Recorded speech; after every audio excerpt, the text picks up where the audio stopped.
meteorologist, Stephen Jones.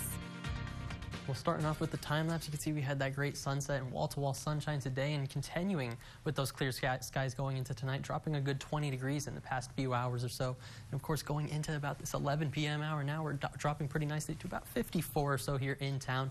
49's looking like the cool spot in Sterling City, or actually, 47 degrees down in Ozona right now, and then warming towards the east. 58 degrees going to be that warm spot over in Brady, so about 11 degrees of spread in terms of temperatures across the Concho Valley right now. And when we're looking at those dew points, they're definitely still pretty dry out there, in the 20s and a couple of 30s out there popping on the board, but relative humidity indices very dry as well, from the 20s to about the 40s, and we're going to see that dry air continue going into tomorrow. Take a look at the moisture tracker here. You can see all these browns in the western United States. That's indicative of that dry air, and that's going to continue moving into Texas, really taking over most of the state by Tuesday, going into later Tuesday, and then Wednesday. That's where we could see some of those greens working into the Rio Grande Valley, but unfortunately the Concho Valley is still looking like dry conditions going into the next 7 days or so.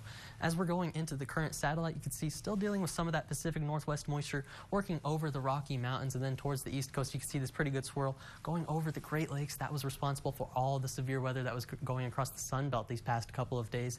But as we zoom into Texas, you can see the only area really with some of that cloud cover right now is going into the far northern panhandle, but it's already starting to work out. It looks like the rest of the state coming in with these pretty much high and dry conditions going into the overnight hours, going to be helping us cool off pretty good as well into those 40s is what it's looking like.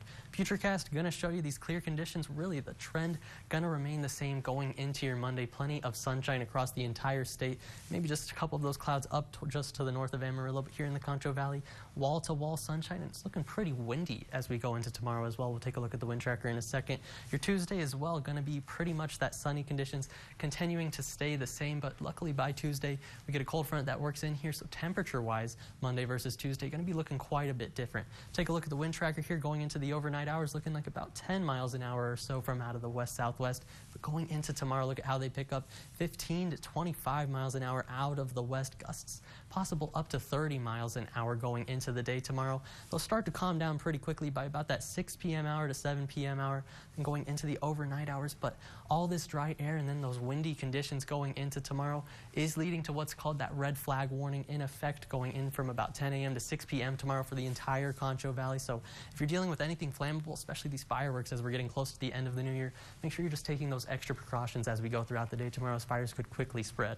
So into the overnight hours tonight, I'm thinking 46 degrees here in town tomorrow, up to that 83-degree mark, and pretty windy out of the west-northwest, 10 to 20 miles an hour, gusts up towards that 30 miles an hour mark.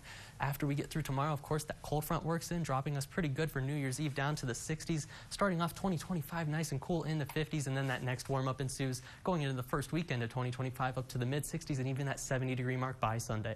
That's going to be all for your